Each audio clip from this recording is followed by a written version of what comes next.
So guys, welcome to VRDNation. In today's video, we will understand a very important concept pertaining to options trading called the option chain. So I will explain what is an option chain, how to interpret an option chain, and what is the importance of an option chain for a retail trader. So if you are someone who is starting out in the world of trading, or if you are someone who is starting out in the world of options, then this video is a must watch for you. So let's start by asking a very simple, very basic question, that what is an option chain? ये option chain होता क्या है, right? So what does a chain do, right? A chain basically connects, a chain bounds, a chain bring things together, right? In the same way, an option chain brings all the option related information for a particular script or a particular stock together at one place. So it's a summary of all the options together. Now sometimes I ask beginners that, okay, why do we have an option chain but we don't have a futures chain, or we don't have a cash chain or a spot chain, right? Why what's so special about option? Well, think about this. If you need certain information about a stock, let's say Reliance or TCS or Infosys, all you have to do is just look up that stock. There is only one of them, and just all that information is there on that page, right? Not that hard. Similarly, if you have to look for information about futures of a stock or an index, it's not that hard. There are only basically three of them, right? You have the current month, you have the next month, and you have the far month. But when it comes to options, there are many dimensions on which the option contracts can be arranged, right? So one is of course the dimension of the expiry. So you can have many expiries, right? So in case of stocks, you have 3 expiries, but in case of index, you can have many expiries ranging up to 5 years, right? That's one dimension.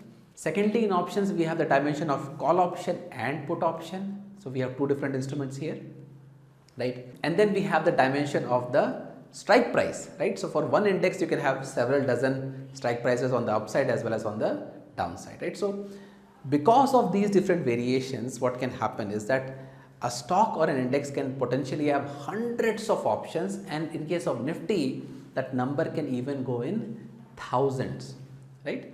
So when you have these many contracts, it's almost impossible to go and check each and every one of them, go and check out what is going on with this contract, with that contract.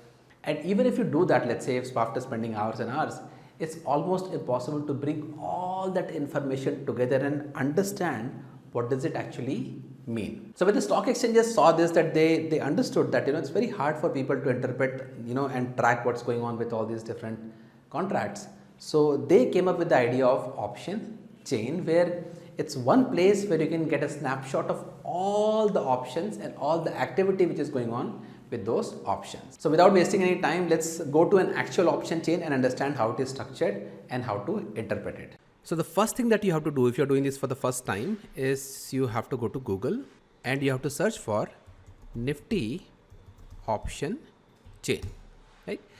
And you will see a lot of results, you will see a lot of websites, but the one thing that you have to keep in mind is that when it comes to data, and especially this is important for trading, that if you have to consume data, always get the data from the source, right? Never go to websites which are taking secondary information and presenting that to you, because the chances of them making mistakes are very high, right?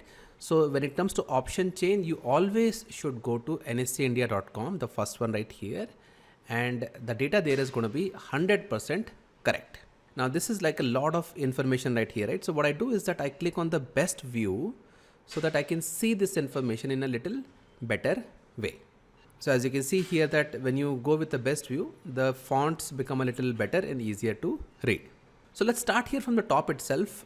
So we are currently looking at the option chain, basically the chain for options. But if you are interested in futures, there is a button here which will take you to the futures contracts as well. So you can click on that. And the thing with futures is that there is not much to see, right? So Nifty, for example, right here, we have 3 expiries currently for October, November and December. And these are the 3 months futures that are available out there. So it's much easier to analyze futures. So you basically have just 3 rows. But the world of options is of course going to be much more complicated. So let's go back to that. Alright, so let's start from the top. Here, the first thing that you have to do is you have to select the symbol for which you want the option chain to be displayed. So here you have the most popular indices, Nifty, Fin Nifty, Bank Nifty and Midcap. And here you have a list of all the stocks that trade in the F&O segment, right? So you can see all of them here. You can pick any one of them and you will be able to see the corresponding option chain. Now, after you have made that selection, you have two more selections that you can make here. One is based on the expiry and the other is based on the strike price. Now, strike price is not something that I have ever used because for me, it is much more intuitive to analyze the data based on a certain expiry. But if you want to do that, you are always free to do that. Now, one quick word on the expiry. So if you take any particular stock, for example, let's say the first one right here, Aarti Industries, the number of expiries that you are going to have is basically 3, right? The current month, next month and the far month. And that goes for any other stock which has enough liquidity, right? So let's say, for example, Ashok Leyland, you will have the same 3 expiry dates, the current month, next month and the far month. But when it comes to the index and when it comes to Nifty especially, you will have many more expiries than stocks. And why is that the case? Because Nifty has not just the monthly expiries like stocks, it also has weekly expiry and it also has what we call as long-term expiries, which are also called leaps, right? So you can see some expiries are even 5 years out. So that is why these option chains have become so important, because you can see a consolidated snapshot of all the data for the next 5 years or so. Now, once you have made that selection, you have, let's say, for example, selected Nifty and you have selected the expiry date. The next thing to do is to just check this one thing here. Now, what it is telling me here, that what is the underlying price at that point of time. So if I'm analyzing, let's say any stock, let's say I'm analyzing Amara Raja batteries. So it's telling me what is the stock price of Amara Raja battery at this point of time, right? So this keeps updating every few minutes. So it will tell you the last snapshot it took for creating this option chain. So similarly, if I go back to Nifty, it is telling me that Nifty's underlying price was 17,147 at 10:28:21 seconds. And of course, they also give you the option of downloading all this information in a CSV file. Although I have never felt the necessity of downloading the file, because see, the thing is that this is a transient information, right? Whatever I see now most likely is going to change in the next 1 hour or 2 hours. So it doesn't make any sense to keep downloading the information unless you're running some algorithms which are going to use this information to take us some intraday trades. All right, so now it's time for us to get down into the option chain, and for that what I will do is I will maximize my screen. I will make it full screen so that we can see more information at the same time, and I'm going to scroll all the way down to the middle. Now, when people come to the option chain for the first time, they feel very overwhelmed because there is so much information out here that it is clearly intimidating, right? It's very, very scary to see all this information, especially for those people who are not very comfortable with numbers. This seems like a lot of information. But the good news is that you don't have to be scared, because a lot of this information is not going to be relevant, and that is something which I will explain as we go along. So just stay with me and trust me, you will understand each and every aspect that is important for us. Now, the way this option chain is organized, it is actually done very smartly. It is done based on the strike price, which you can see right in the middle. And on the left hand side of the strike price, you will have information about the call options. And on the right hand side, you have information about the put options.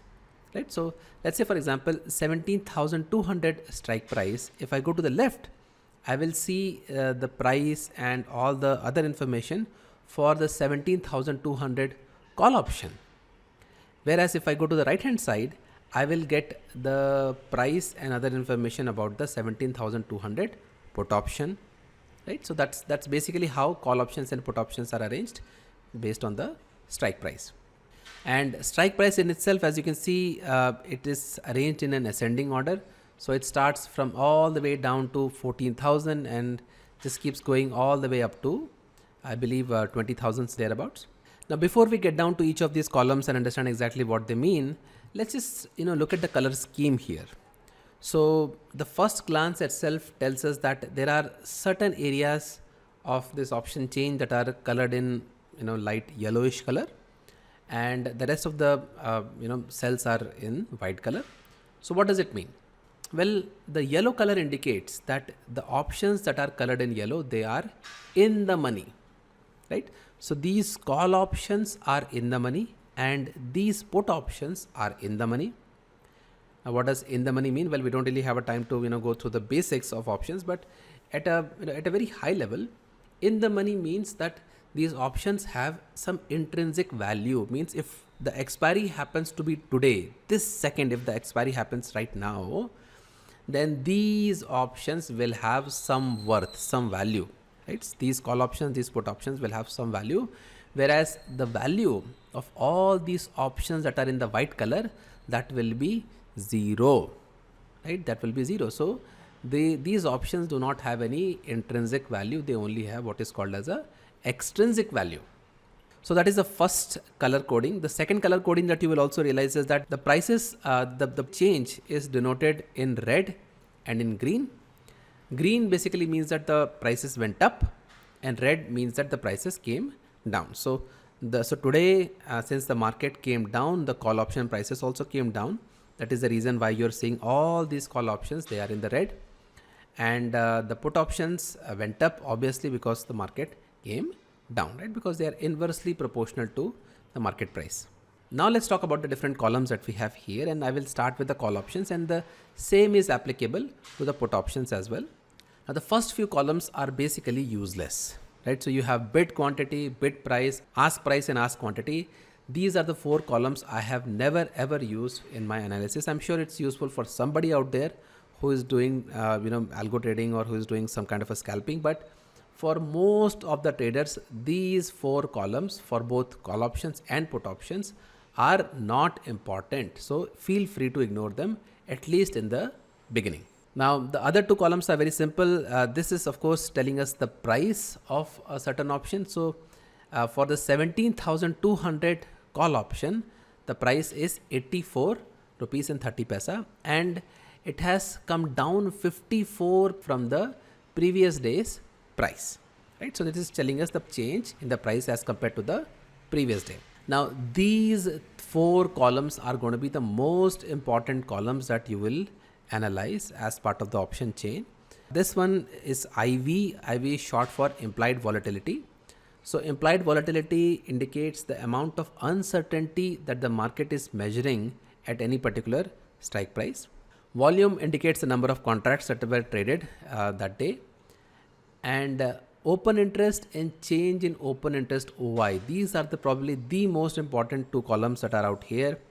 Open interest basically indicates the total number of open contracts that we have for any particular strike price, right? So currently, if I take 17,200 again, I have 1,73,900 open contracts for this particular strike. Now we will spend a little bit more time on open interest analysis and all this in subsequent videos. But as of now, just understand that these four columns are not important. These two columns are the most important.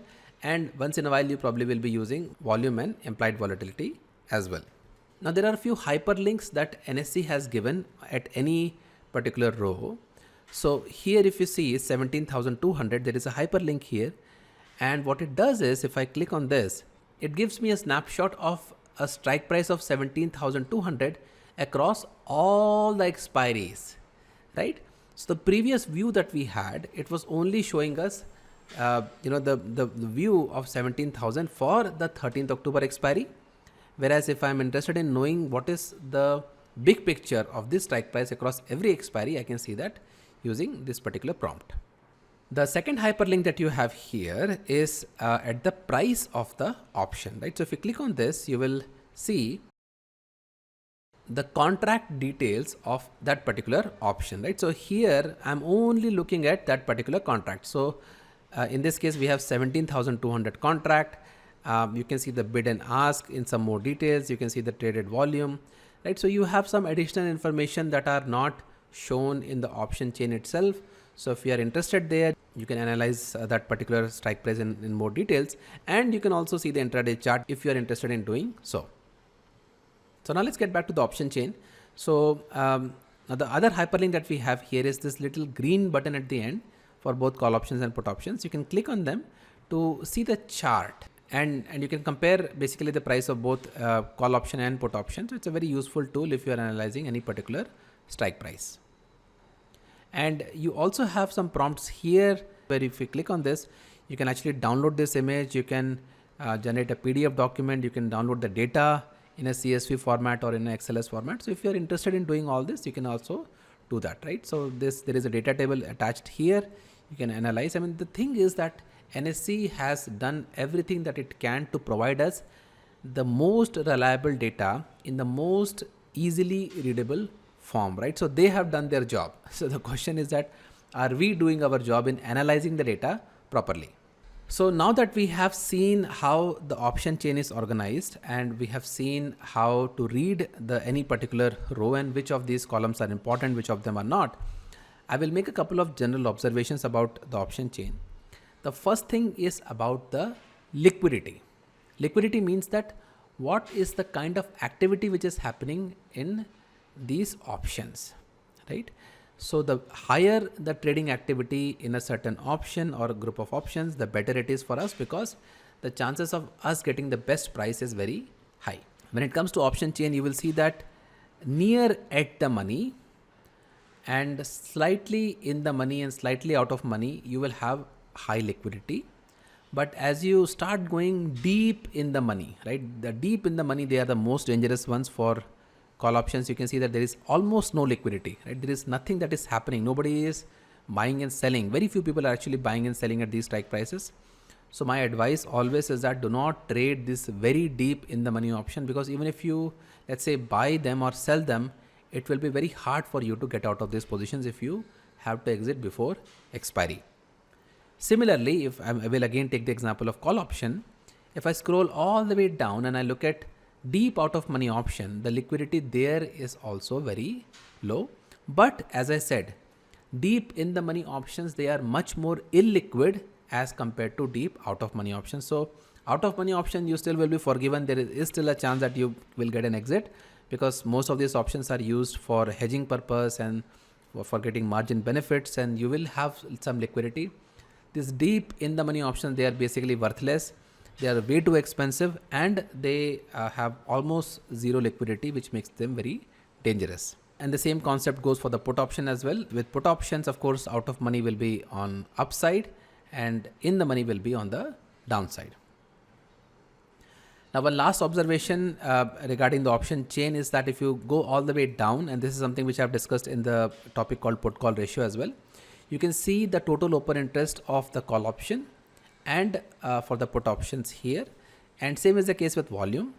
And this information is used for calculating the put call ratio, and I have discussed that in a separate video. You might want to check it out if you are interested.